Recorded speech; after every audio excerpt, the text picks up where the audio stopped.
അസ്സലാമു അലൈക്കും വറഹ്മത്തുള്ളാഹി തആല വബറകാതുഹു. സ്റ്റേഷനിൽ അതാ വിയർത്ത് കുളിക്കുകയാണ് നമ്മുടെ കുഞ്ഞിക്കതിയയും ഹസീനയും. അവരുടെ കല്ല് വെച്ച നുണകളെല്ലാം ഇവിടെ ഇതാ പൊളിഞ്ഞു വീഴുകയാണ്.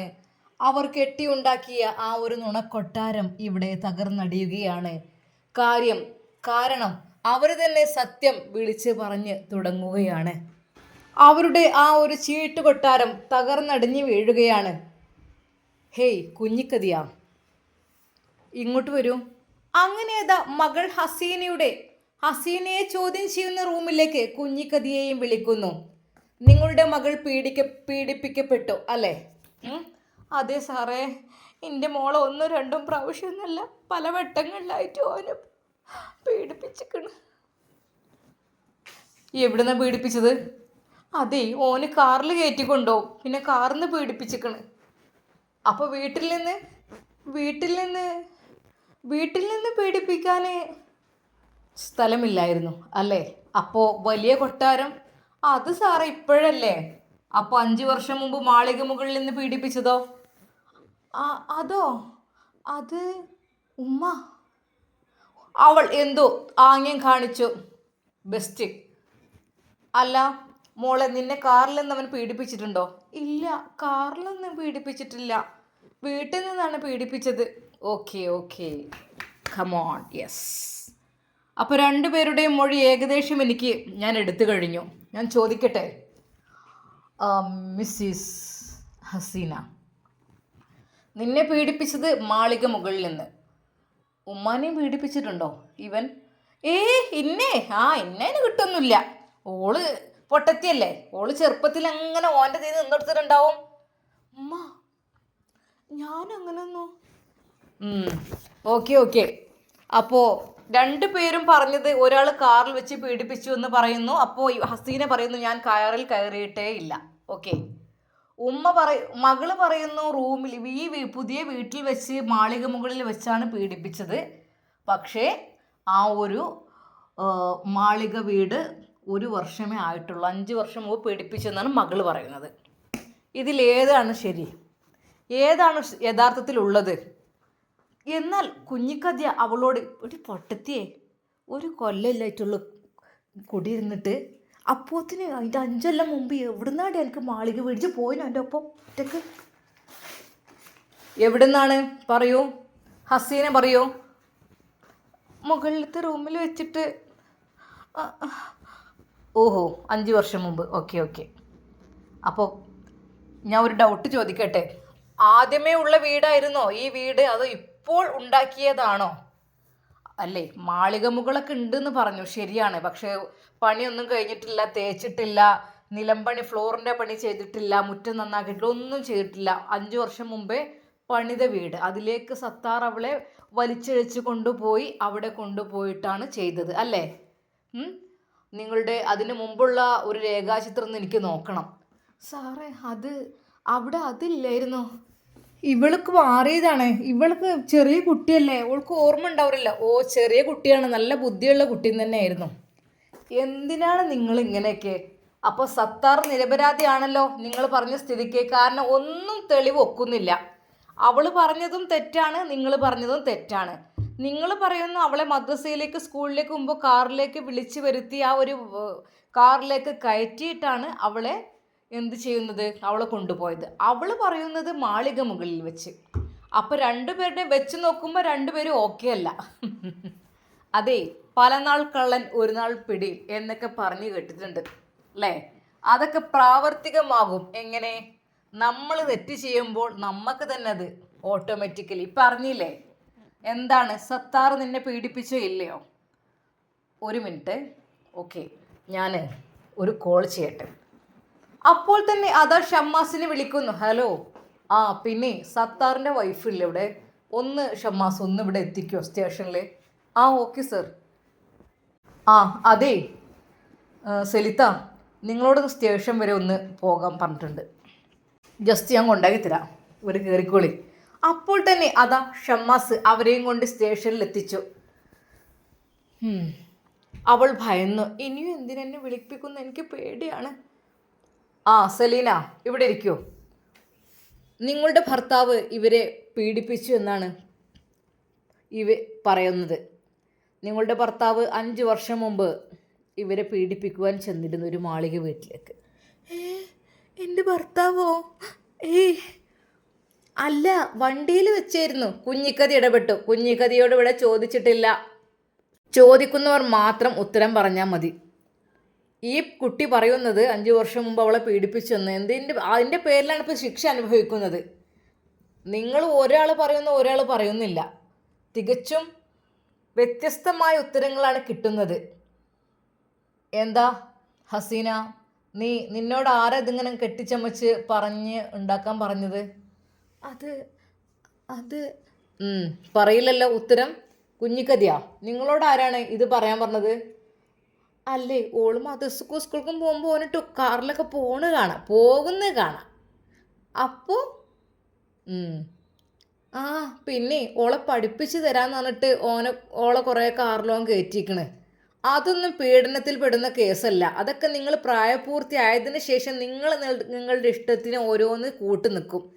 പിന്നീട് നിങ്ങൾ പിണങ്ങുകയാണ്, നിങ്ങൾ തമ്മിൽ ഒത്തുപോവില്ല എന്ന് കണ്ടു കഴിഞ്ഞാൽ കേസ് കൊടുക്കുക.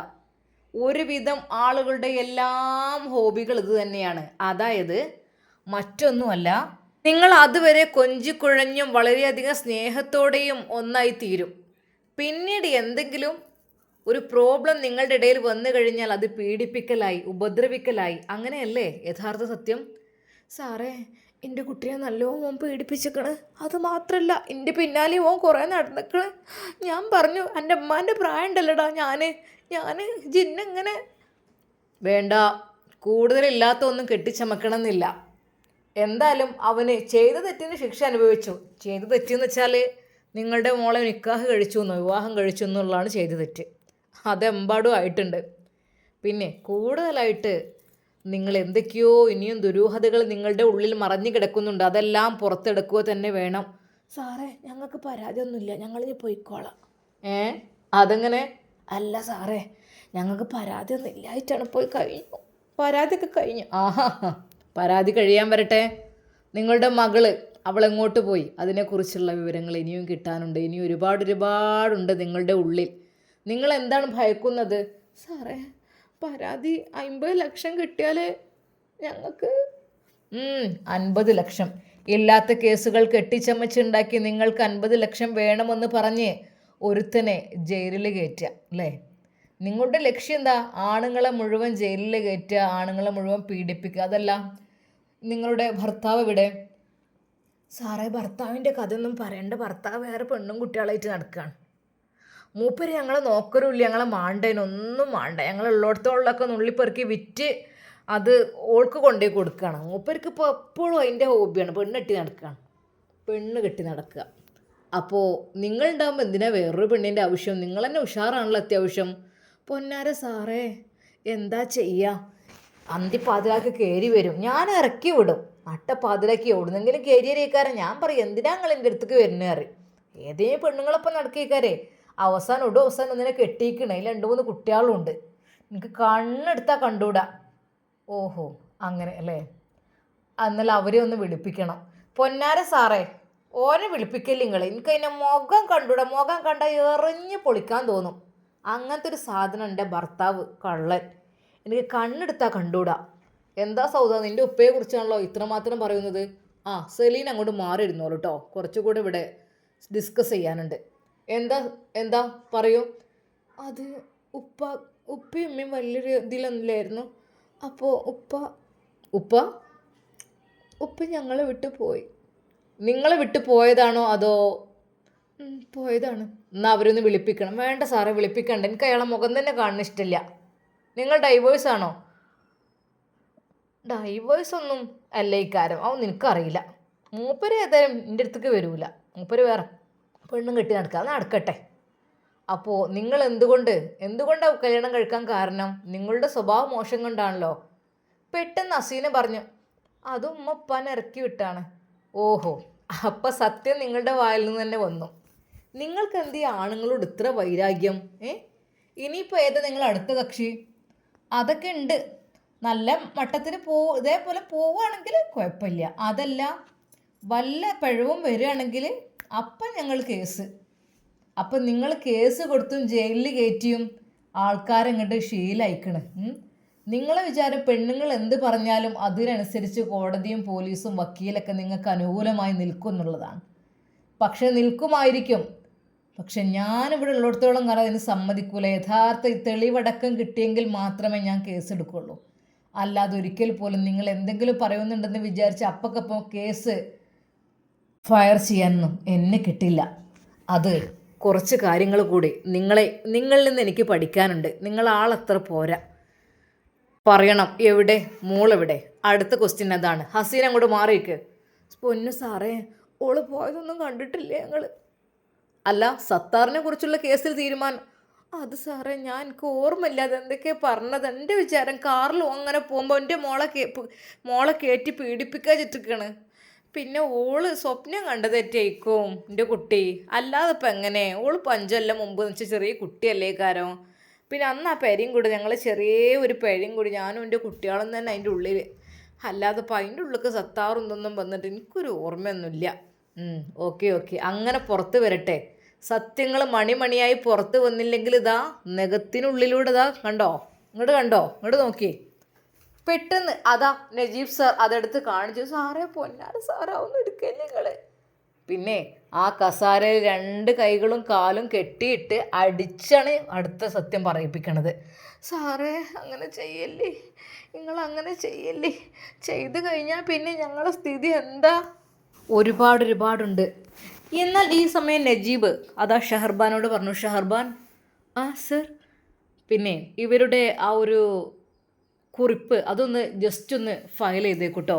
അതായത് എന്താണെന്ന് വെച്ചാൽ ആദ്യം മുതൽ തന്നെ ഇവർ പറഞ്ഞ അതുവരെയുള്ള സത്യങ്ങൾ വരെ. ഓക്കെ, സത്താറിനെ ജയിലിലേക്ക് കൊണ്ടുപോയത് മുതൽ ആണ് വേണ്ടത് കേട്ടോ. അതായത് ഇങ്ങനെ എഴുതിക്കോളൂ. മഴ പെയ്യുന്നൊരു രാത്രി, ചെറിയ ഗ്രാമത്തിലെ ആളുകളെല്ലാം ഒരു വാർത്തയെക്കുറിച്ച് മാത്രമാണ് സംസാരിക്കുന്നത്. നാട്ടുകാരനായ സത്താറിനെതിരെ വലിയ ആരോപണങ്ങൾ ഉയർന്നിരിക്കുന്നു. ആരോപണങ്ങൾ ഉന്നയിച്ചത് മറ്റാരുമല്ല, അതെ കുഞ്ഞിക്കതിയെയും മകൾ ഹസീനയും ആയിരുന്നു. സർ, അതെ, അതുപോലെ എഴുതൂ. ഗ്രാമത്തിൽ പലരും അതിനെ വിശ്വസിച്ചു. ചിലർക്ക് സംശയവും ഉണ്ടായിരുന്നു. കാരണം അവളെ വിവാഹം കഴിച്ചിരുന്നു സത്താറ്. കുഞ്ഞിക്കതിയുടെ മകൾ ഹസീനയെ പിന്നെ എങ്ങനെ പീഡനത്തിനിരയാക്കി എന്നുള്ളതായിരുന്നു പലർക്കും സംശയം. കാരണം പല പൊരുത്തക്കേടുകളുണ്ടായിരുന്നു. സത്താറ് ജയിലിലായതോടെ അവൻ്റെ കുടുംബം തകർന്നു പോയ അവസ്ഥയിലായി. അവൻ്റെ ഭാര്യ കരഞ്ഞ് കുഞ്ഞിക്കതിയുടെ വീട്ടിലേക്ക്. എന്നാൽ അവളെ കാണാനില്ലെന്ന വാർത്തയുമായി ഒരാൾ തേടി വന്നു. അങ്ങനെ അവളെ ഒരു വീടിൻ്റെ മുറ്റത്ത് നിന്ന് അവളെ കസ്റ്റഡിയിലെടുത്തു. അതെ, കുഞ്ഞിക്കതിയുടെയും ഹസീനയുടെയും. അതേസമയം SI നജീബിന് കേസ് പരിശോധിച്ചപ്പോൾ ചില തെളിവുകൾ ശരിയായതായി തോന്നിയില്ല. ഈ കേസിൽ എന്തോ മറച്ചു വെക്കുന്നുണ്ട്. നജീബ് ശാന്തനായി പറഞ്ഞു. വനിതാ പോലീസ് ഷഹർബാൻ ഫയലുകൾ തുറന്നു നോക്കി. സർ, മൊഴികളിൽ സമയം പോലും ഒത്തുപോകുന്നില്ല. സമയം എന്ന് വെച്ചാൽ വർഷങ്ങൾക്കപ്പുറമാണ് അവർ പറയുന്നത്. പക്ഷേ നടന്നത്? നജീബ് ആലോചനയിൽ മുഴുകി. അവരെ സ്റ്റേഷനിലേക്ക് വിളിക്കൂ. പക്ഷേ നിയമപരമായി ഒരു തെറ്റും പാടില്ല. കറക്റ്റ് രീതിയിൽ നമുക്ക് ചോദിച്ച് മനസ്സിലാക്കി തെറ്റുണ്ടെങ്കിൽ ശിക്ഷിക്കാം, അല്ലെങ്കിൽ വെറുതെ വിടാം. അതായിരുന്നു നജീബ് ആലോചിച്ചിരുന്നത്. അങ്ങനെ അവരെ വീട്ടിൽ പോയി പൊക്കിയെടുത്തു. ഇരുവരും ആത്മവിശ്വാസത്തോടു കൂടി പെരുമാറാൻ പറഞ്ഞു. അവരുടെ വിചാരം ഇനിയും സത്താർ ജയിലിൽ കിടക്കുമെന്നാണ്. എന്നാൽ ആ ചോദ്യം ചെയ്യൽ ആരംഭിച്ചതോടെ അവർക്കുള്ള സമ്മർദ്ദം കൂടി തുടങ്ങി. ഷഹർബാന് ഒരു ഗ്ലാസ് വെള്ളം നൽകി. കാരണം അവൾ അത്രയും ഭയന്നിരുന്നു. ഭയപ്പെടേണ്ട, സത്യം മാത്രം പറഞ്ഞാൽ മതി. ഹസീന കണ്ണ് തിരിച്ചു. നജീബ് ഫയൽ തുറന്നു. നിങ്ങൾ പറഞ്ഞ സമയം രാത്രി 8 മണി. പക്ഷേ CCTV ദൃശ്യങ്ങളിൽ നിന്ന് നിങ്ങൾ മറ്റൊരു സ്ഥലത്താണ്. ഹസീന നിശബ്ദയായി. കുഞ്ഞിക്കതി ഇടപെട്ടു. അത് സർ, ഞങ്ങൾ പിന്നീട് പോയതായിരിക്കും. പിന്നീടായിരിക്കും അവർ വണ്ടിയിലൊക്കെ കയറിയത്. നജീബ് ഉടനെ മറുപടി നൽകി. മുമ്പ് നൽകിയ മൊഴിയിൽ അങ്ങനെ പറഞ്ഞിട്ടില്ല. അവൾ പറഞ്ഞത് 5 വർഷം മുമ്പ്, നിങ്ങൾ പറഞ്ഞത് കാറിൽ വെച്ച്. ശരിക്കും ആ പോലീസ് റൂമിലെ അന്തരീക്ഷം ഗൗരവമായി. ചോദ്യം ചെയ്യൽ മണിക്കൂറുകളോളം നീണ്ടു. പോലീസ് യാതൊരു തരത്തിലുള്ള ശാരീരിക പീഡനവും ഉപയോഗിച്ചില്ല. അത് പ്രത്യേകം ഇവർക്കെതിരെ പരാതി തന്ന ആൾ പറഞ്ഞിരുന്നു, സ്ത്രീകളാണ് അവരെ ഉപദ്രവിക്കേണ്ട എന്നുള്ളത്. പകരം തെളിവുകൾ, ഫോൺ രേഖകൾ, CCTV ദൃശ്യങ്ങൾ, നാട്ടുകാരുടെ മൊഴികൾ എന്നിവയുടെ അടിസ്ഥാനത്തിൽ ഇരുവരെയും ചോദ്യം ചെയ്തു, പ്രത്യേകിച്ച് സത്താറിൻ്റെ ഭാര്യയെയും. ഷെഹർബാൻ ഹസീനയോട് ചോദിച്ചു, നിങ്ങൾ പറഞ്ഞ സംഭവം നടന്ന ദിവസം നിങ്ങൾ ഫോൺ യൂസ് ചെയ്തിരുന്നോ? ഹസീന വിയർക്കാൻ തുടങ്ങി. കുഞ്ഞിക്കദിയ വിയർപ്പോടെ ഇരുന്നു. നജീബ് ശാന്തമായി പറഞ്ഞു, കള്ളം എത്ര പറഞ്ഞാലും തെളിവുകൾ ഒടുവിൽ സത്യം പുറത്തു കൊണ്ടുവരും. നിങ്ങൾ വെറുതെ കള്ളം പറഞ്ഞ് വേർക്കേണ്ട ആവശ്യമില്ല. നിങ്ങളോട് പറഞ്ഞല്ലോ, നിങ്ങൾക്കുള്ള ശിക്ഷാമുറകൾ അതാ തുടങ്ങുന്നതിന് മുമ്പായിട്ടാണ് ഞാൻ നിങ്ങളോട് ഇതെല്ലാം നിങ്ങൾ പറഞ്ഞ കാര്യങ്ങളെല്ലാം ഒരു ഫയൽ സെറ്റാക്കിയത്. കാരണം എല്ലാത്തിനും തെളിവുകളും കാര്യങ്ങളും വേണം. സമയം കടന്നു പോകും തോറും ഇരുവരുടെയും ആത്മവിശ്വാസം കുറഞ്ഞു. അതാ പുറത്ത് നല്ല ഇടിയും മഴയും. സ്റ്റേഷനിലെ പഴയ ആ ഫാനിൻ്റെ ശബ്ദം മാത്രം കേൾക്കാം. ഷഹർബാൻ വീണ്ടും സംസാരിച്ചു, ഒരു നിരപരാധി ജയിലിൽ കഴിയുകയാണ്. സത്യം പറയാൻ ഇതിലും നല്ല സമയമില്ല. സത്യം പറയണം. നിങ്ങൾ പറയുന്നത് ശരിയാണോ തെറ്റാണോ? ഉമ്മ, ഇനി മറച്ചു വെക്കണ്ട. കുഞ്ഞിക്കദിയ ആശങ്കപ്പെട്ടു. ഞങ്ങൾ പറഞ്ഞത് മാറിപ്പോയി. ഞാൻ പറഞ്ഞല്ലോ ഒക്കെ. നജീബ് മുന്നോട്ടൊന്ന് ചാഞ്ഞുകൊണ്ട് ചോദിച്ചു, അതെന്തിനാ അങ്ങനെ ചെയ്തത്? കുഞ്ഞിക്കദിയ കരയുന്നു. കോപം, പ്രതികാരം കൊണ്ട്. അതായത് ഓന് എൻ്റെ ഭർത്താവിൻ്റെ രണ്ടാം ഭാര്യയെ രക്ഷിച്ചു. ഞാൻ അവരെ വീട്ടിൽ നിന്ന് പുറത്തേക്ക് വലിച്ചിട്ടു. ഞങ്ങളുടെ തറവാട് വീട് അവിടെ ഉണ്ടായിരുന്നു. അതായത് അബൂബക്കറിൻ്റെ വീടാണോ? അതെ. അതിനെന്താ, അവരവിടെ താമസിച്ചെന്ന് വിചാരിച്ചിട്ട് നിങ്ങൾക്കെന്താ പ്രശ്നം? നിങ്ങളുടെ വീടല്ലല്ലോ അത്. അത് ആ പിതാവിൻ്റെ അവകാശം എല്ലാ മക്കൾക്കും ഉള്ളതാണ്. അവർക്കുമില്ല 3 മക്കള്. ആ മക്കൾക്ക് കൂടി അവകാശപ്പെട്ടതല്ലേ അത്. പിന്നെ എന്തുകൊണ്ട് നിങ്ങൾ അവരെ അവിടെ നിന്ന് ഇറക്കി വിട്ടു? അവയെ ഇറക്കി വിട്ടപ്പോൾ രക്ഷിച്ചത് സത്താറായിരുന്നു. സത്താർ അവൻ്റെ ഓട്ടോയിൽ അവരെ രക്ഷിക്കുന്നത് ഞാൻ കണ്ടു. എനിക്ക് ആ ദേഷ്യമാണ്. ആ ദേഷ്യം മുഴുവൻ കൊണ്ട് ഞാൻ അവനക്കെതിരെ പരാതി കൊടുത്തു, കേസ് കൊടുത്തു. ഓഹോ, അതാണല്ലേ. പ്രതികാരം കൊണ്ടാണ് സാറേ ഞാൻ അങ്ങനെയൊക്കെ ചെയ്ത് അവനെ ജയിലിൽ കയറ്റിയത്. സ്റ്റേഷനിൽ എല്ലാം നിശബ്ദമായി. ഹസീന കരഞ്ഞുകൊണ്ട് തുറന്നു പറയുന്നു, സാറേ അതെ അങ്ങനെയൊക്കെ കാട്ടിയപ്പോൾ സത്താർ ഒന്നും ചെയ്തിട്ടില്ല. ഞങ്ങൾ കള്ളം പറഞ്ഞതാണ്. സത്താർ അങ്ങനെയൊന്നും ചെയ്തിട്ടില്ല. സത്താറിനെ ഞങ്ങൾ വിളിച്ചു വരുത്തിയതാണ്. അതെ, സത്താർ നല്ല മനുഷ്യനായി വീട്ടിലേക്ക് പോയിരുന്നു. പക്ഷെ അപ്പോഴേക്കും ഉമ്മയും പറഞ്ഞു, ഓനെ വിളിക്കാൻ, നമുക്ക് എല്ലാത്തിനും ഓന് മതി എന്ന് പറഞ്ഞ് വിളിച്ചു. പിന്നെ എൻ്റെ ജ്യേഷ്ഠത്തിനും കൊണ്ട് കെട്ടിക്കാൻ നിന്നു. ഓള് വിസമ്മതിച്ചപ്പോൾ എനിക്ക് ഓനെ ഇഷ്ടമായി. അങ്ങനെയാണ് ഞാനും ഓനെ നിക്കാഹ് കഴിക്കണത്.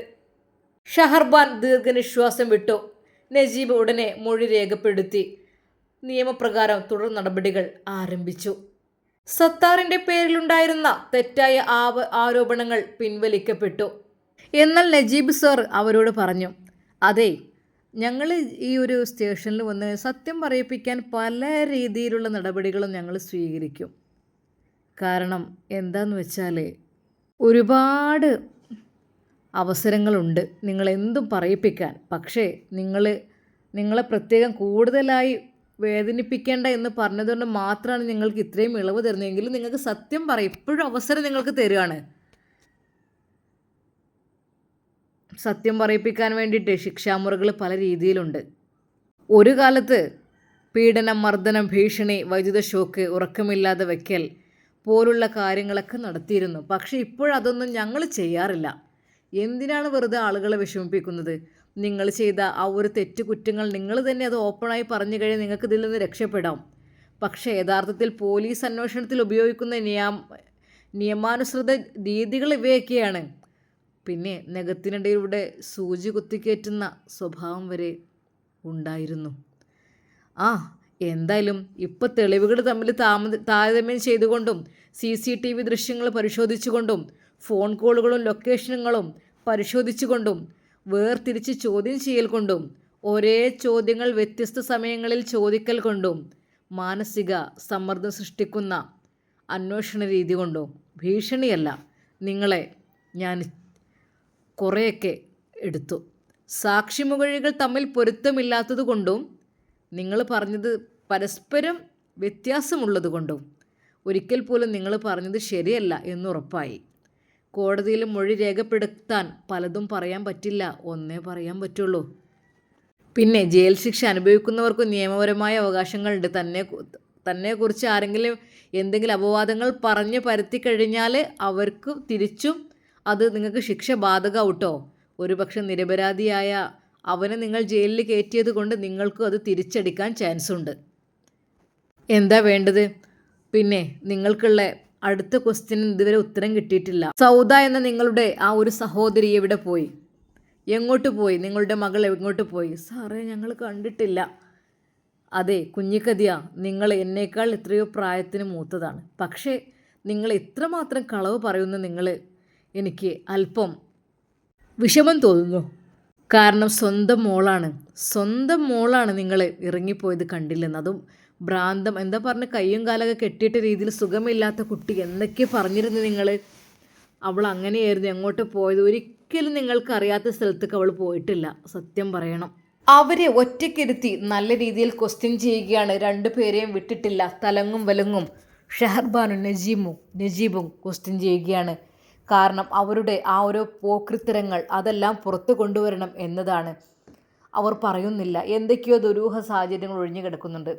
സർ, അപ്പം നമുക്ക് ശിക്ഷാമുറകൾ വേണ്ട, പറയോ നോക്കാലോ. പറഞ്ഞിട്ട് കുറച്ച് വെള്ളം കൊടുക്ക് അവൾക്ക്. കണ്ടില്ലേ, രണ്ടും കൂടെ കളവ് പറയുവാൻ വേണ്ടി മാത്രം വന്നിരിക്കുന്നു. സാറേ, ഞങ്ങൾക്ക് അറിയാത്ത കാര്യങ്ങൾ ഞങ്ങളങ്ങനെ പറയാം. ഞങ്ങളിപ്പോൾ മരിക്കും, ഇവിടെ കിടന്ന് ഞാൻ അപ്പം മരിക്കും.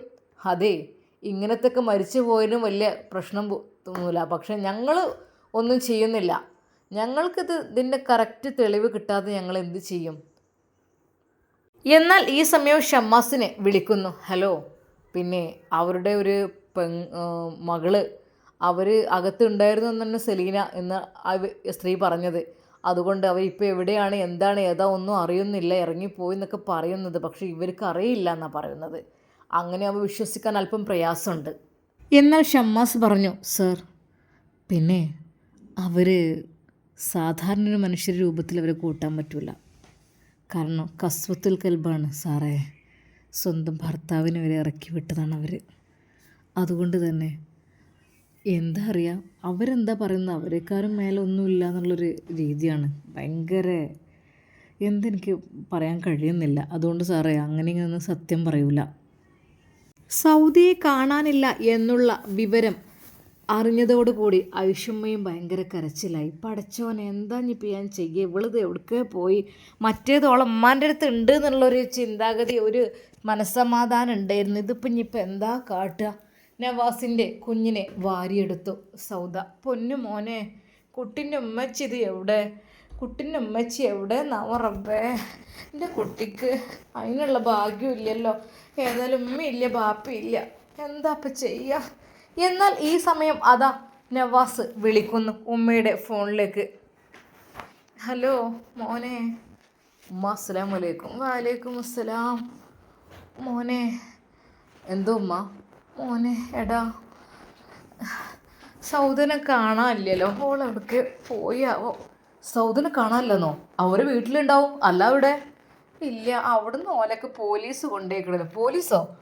ആ, ഓല ആ സത്താറിനൊക്കെ ജയിലിൽ കയറ്റി അങ്ങനെ എങ്ങനെയെന്നൊക്കെ പറഞ്ഞ് ഓൻ്റെ പെണ്ണുങ്ങൾ വന്ന് പോലീസിലൊക്കെ പരാതി കൊടുത്ത് അങ്ങനെയൊക്കെ ആയി. ഏതായാലും ഓല സത്യം പറയിപ്പിച്ചാൽ കൊണ്ടേക്കണ്. അതിൻ്റെ ഇടയിൽ സൗദിനെയും കാണാനില്ല എന്നും പറഞ്ഞു കേട്ടപ്പോൾ അത് ഓൽക്ക് അറിയില്ല എന്നാണ് പറയണത്. ഉമ്മ, നിങ്ങളെന്താ പറയുന്നത്? അതെ മോനെ, കാണാനില്ലല്ലോ, എന്താ ചെയ്യാ? എന്നാൽ സൗദിയെ കാണാനില്ല എന്ന് കേട്ടപ്പോൾ ശരിക്കും അതാ നവാസും ഒന്ന് ഞെട്ടി. റബ്ബേ, അതെ, ഇതുവരേക്കും അവളുടെ അഹങ്കാരവും വാശിയും കൊണ്ട് അവളെ അങ്ങനെയൊക്കെ ചെയ്തതിൽ നവാസിനെ ആകെ വെറുത്തിരുന്നു. പക്ഷേ കാണാനില്ല എന്ന് കേട്ടപ്പോൾ അവനാകെ തകർന്നു പോയി. ഉമ്മ, എന്താ എങ്ങോട്ടാ പോയത്? മോനെ, എനിക്കറിയില്ലടാ. ആകെ തിരയുണ്ട് എല്ലായിടത്തും.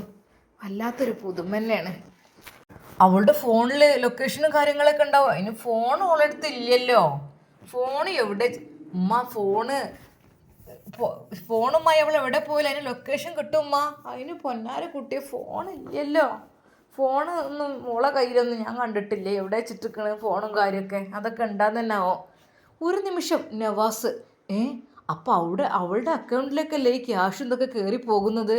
അപ്പോൾ ഓളെ കയ്യിൽ ഫോണിലത് പിന്നെ എവിടെ ഫോണ്? നവാസിനും എന്തൊക്കെയോ തോന്നിപ്പോയി. ഉമ്മ എങ്ങോട്ട് പോയത്? എന്തെങ്കിലും പോലീസിനെ വിവരം അറിയിച്ചോ? പോലീസിനൊക്കെ ഷമ്മാസ് കാര്യങ്ങൾ പറഞ്ഞിരിക്കണം. അതിന് ഓലെ പെരകിന്ന് ഇറങ്ങിപ്പോയതിന് പെരക്കാരിന് മുണ്ടണില്ലേ? പെരക്കാർ മുണുങ്ങി കളിക്കണം. ഓലെന്തേ കാട്ടിക്കണം, എന്താ ഏതാ ഒന്നും ഒരു പിടുത്തല്ല. ഇനി പെരയിലൊക്കെ ഒന്നും കൂടി പോയിക്കാണ്ട് സെർച്ച് ചെയ്ത് നോക്കണം എന്നൊക്കെ പറയുന്നുണ്ട്. എന്താ പറയാൻ പറ്റൂലല്ലോ, മനുഷ്യന്മാരെ കാര്യമല്ലേ. ശരിക്കും നവാസ് അത് കേട്ട് സങ്കടപ്പെട്ടു പോയി. അതെ, സൗദിയെ അവൾ ചെയ്ത പ്രവൃത്തി കൊണ്ട് വെറുപ്പായിരുന്നു. പക്ഷേ ഇപ്പം ഇത് കേട്ടപ്പോൾ നവാസിനെ നാട്ടിലേക്ക് വരണമെന്ന് തോന്നിപ്പോയി. ഉമ്മ എന്നാൽ ഞാൻ ടിക്കറ്റ് എടുക്കട്ടെ. ഉള്ള സമാധാനം നഷ്ടപ്പെടുത്തി. മറ്റേത് അവളവിടെ ഉണ്ട് എന്നുള്ളൊരിതുണ്ടായിരുന്നു. ഇപ്പോൾ കാണാനില്ല എന്നൊക്കെ പറഞ്ഞപ്പോൾ ആകപ്പാടെ ഇടങ്ങാറായി പോയല്ലോ റബ്ബേ, ഞാൻ എന്താ ചെയ്യുക? അങ്ങനെയതാ നവാസ് നാട്ടിലേക്ക് വരുവാൻ വേണ്ടി ഒരുങ്ങുന്നു. നേരെ ഷമ്മാസിനെ വിളിച്ചു. ഹലോ ഷാമോനെ, അവരെവിടെ? ഓളെവിടെയെന്നാവല്ലേ? പൊന്നാരൻ്റെ ഇക്കാക്ക എവിടെയെന്ന് വെച്ചാൽ അവരെ വീട് തന്നെ ഒന്ന് റൈഡ് ചെയ്യേണ്ടി വരും മൊത്തത്തിൽ. ഓ, ആ വീട് അമ്മാതിരി വീടാണ്. അവിടേക്ക് എവിടെ? ഏതായാലും പോലീസ് അന്വേഷണത്തിന് വേണ്ടി പറഞ്ഞിട്ടുണ്ട്. മറ്റൊരു സത്യം പറയുന്നില്ല. അവരെ പറയിപ്പിക്കണം. അവർ ഒന്നും അറിയില്ല എന്ന് തന്നെ പറയണം. എത്ര ശിക്ഷ ലഭിച്ചിട്ട് ഏതൊക്കെയാവും. ഏതായാലും വല്ലാത്തൊരു ഇതന്നെ. ഇക്ക നിങ്ങൾ എന്നാ ഒന്ന് പോരാൻ നോക്കി, നമുക്ക് ഒന്നും കൂടെ ഒക്കെ നോക്കായിരുന്നു. ഷാമോനെ ഇതാ ഞാൻ വരുന്നു. അങ്ങനെ അതാ നവാസ് സൗദിയെ കാണാനില്ല എന്നുള്ള ആ ഒരു വാർത്ത കേട്ടതോടുകൂടി നവാസ് ഗൾഫിൽ നിന്ന് വരുന്നു. ഇനി എന്തൊക്കെ സംഭവിക്കും? സൗദിയെ കണ്ടുപിടിക്കുമോ? കുഞ്ഞിക്കതിയെയും ഹസീനയും അതെ സൗദിയുടെ ഫോണും നവാസ് കണ്ടെടുക്കുവാൻ ശ്രമിക്കുമോ? അവരുടെ കള്ളത്തരങ്ങളെല്ലാം പൊളിയുമോ? നമുക്ക് കാത്തിരുന്ന് കാണാം. അതുവരേക്കും എല്ലാവർക്കും അസ്സലാമു അലൈക്കും വറഹ്മത്തുള്ളാഹി തആല വബറകാതുഹു.